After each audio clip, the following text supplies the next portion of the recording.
माँ, मैं बहुत थक गई हूँ, घर सँभालते-सँभालते। यहाँ मेरी थकान किसी को नज़र नहीं आती। कुछ दिन आराम करना चाहती हूँ। सोच रही हूँ कि कुछ दिनों के लिए अपने मायके जाऊँ। आते हुए अपने बच्चों को भी साथ ले आऊँगी। वे वहीं से स्कूल चले जाएँगे। आखिर एक ही शहर में ससुराल और मायका होने का कुछ तो फ़ायदा मिलेगा। नम्रता ने फ़ोन पर अपनी माँ से कहा। ठीक है माँ, तो मैं कल ही आ जाऊँगी। नम्रता खुश होकर बोली। हाँ बेटा, कल आ जाओ, मैं तुम्हारा इंतज़ार करूँगी। अभी मैं फ़ोन रखती हूँ, मुझे मंदिर भी जाना है। कमला जी ने फ़ोन रख दिया और सीधे किचन में गई। किचन में खाना बना रही बहू से बोली, अरे अनुपमा सुनो, कल तुम्हारी ननंद आ रही है। आज बाजार जाकर फल, सब्जी और मिठाइयाँ लेकर आना। बेचारी बेटी ससुराल में नौकरों की तरह काम करती है और उस पर कोई ध्यान ही नहीं देता। यहाँ आएगी, कुछ दिन रहेगी तो उसका मन और तबीयत अच्छे रहेंगे। सास के मुंह से ऐसी बातें सुनकर अनुपमा का चेहरा उतर गया। वह मन ही मन सोचने लगी, काश आपको मेरी थकावट भी नजर आती। मैं भी दिन रात झाड़ू पोछा, बर्तन, खाना बनाना, मार्केट जाना और हर वह काम करती हूँ जिससे हमारे परिवार वालों को कोई दिक्कत ना हो। काश आप भी मुझ पर ध्यान दे पाती। आपकी बेटी तो जब मन में आता है तब यहाँ आ जाती है, लेकिन मैं साल में एक ही बार अपनी माँ के पास जाती हूँ, तब भी आपको प्रॉब्लम होती है। मैं भी इंसान हूँ, मेरा भी मन है, मुझे भी लगता है अपने माँ के पास जाकर थोड़ा आराम करूँ, सुख दुख की दो चार बातें करूँ, अपना मन हल्का करूँ। भगवान, अब तुम ही कुछ करो ताकि मेरी सास की आंखें खुले और उसे मेरी थकावट भी नजर आए। शाम तक भगवान ने जैसे अनुपमा की सुन ली और उसकी ननंद का फ़ोन आया। ननंद अपनी माँ से कहा कि उसकी सास ने उसे मायके आने के लिए मना कर दिया है, इसलिए मैं इस बार वो नहीं आ सकती। पार्वती जी बोली, ऐसे कैसे मना कर दिया? पहले तो कभी वह तुम्हें आने के लिए नहीं रोकती थी, इस बार भला क्या हो गया? लाओ मेरी बात कराओ उनसे, मैं समझाती हूँ। नम्रता ने फ़ोन अपनी सास के पास दिया। पार्वती जी ने कहा, नमस्कार समधन जी, आपसे कुछ कहना था। समधन जी ने कहा, कहिए। दरअसल नम्रता कल त्योहार है, इसीलिए अपने मायके आना चाहती है। अगर आप उसे भेज दें तो अच्छा रहेगा। नम्रता की सास ने कहा, देखिए समधन जी, आपकी बेटी मायके जाकर इस बात के लिए अपने उसे कभी नहीं रोका और इस बात से हमें कोई प्रॉब्लम है भी नहीं।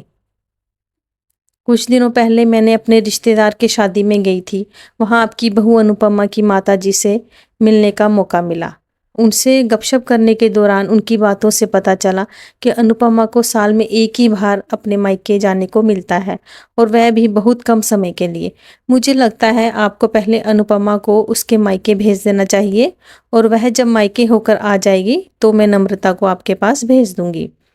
एक बहुत ज़रूरी बात जो मुझे लगता है आपको समझ लेनी चाहिए कि आपको अपनी बहू को भी बेटी की तरह या बेटी से भी ज़्यादा प्यार देना चाहिए।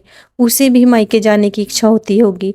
हो सकता है नम्रता के वहाँ आने से उसकी आवभगत करने के लिए आप उसे उसके मायके नहीं भेजती होंगी, या फिर वह अपने कुछ कहने से आप डरती हो। अगर आप उसको घर में ही कैद रखेंगी तो एक दिन ऐसा आएगा जब वह आपके खिलाफ बोलने लगेगी, फिर वह आपकी सुनेगी भी नहीं और जब चाहे तब अपने मायके जाएगी। ऐसी परिस्थिति आए इससे अच्छा है कि आप ही कुछ बदलाव अमल में लाएं, जिससे आपका रिश्ता और रिश्ते की मिठास खराब ना हो।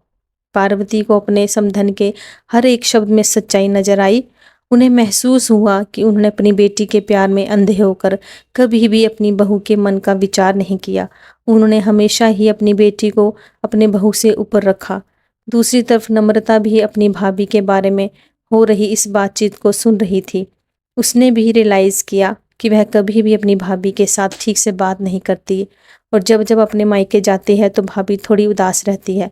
पार्वती जी ने अपनी बहू को बुलाया और उसे कहा, अनुपमा, कुछ दिनों के लिए नम्रता नहीं आने वाली है, इसीलिए पहले तुम अपने मायके होकर आओ। यह सुनते ही अनुपमा का चेहरा खिल गया, क्योंकि ये पहली बार था जब उसकी सास ने सामने से उसे अपने मायके जाने के लिए कहा था। अगले दिन अनुपमा अपने मायके गई और इस बार एक दो दिन नहीं, पूरे हफ्ते भर रहकर आई। अपने माँ बाप से, अपने रिश्तेदारों से मिलकर आई और जब वह लौट कर आई तो उसका चेहरा खिला हुआ था, उसकी आंखें चमक रही थी। अनुपमा के आने के बाद नम्रता भी अपने मायके आई और इस बार वो खुद सामने से अपनी भाभी से खुशी खुशी मिली और अच्छे से बात की। नम्रता ने अपनी माँ से बात करके उन्हें भी अच्छे से समझाने में मदद की। वह कहीं ना कहीं अनुपमा के साथ गलत व्यवहार कर रहे थे। दूसरी तरफ अनुपमा अपने ससुराल वालों के बदले रवैये से बहुत खुश थी।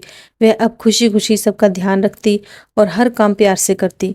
वह ध्यान रखती कि कोई भी ऐसा बात या ऐसा काम ना करे जिससे घर में तनाव का माहौल पैदा हो।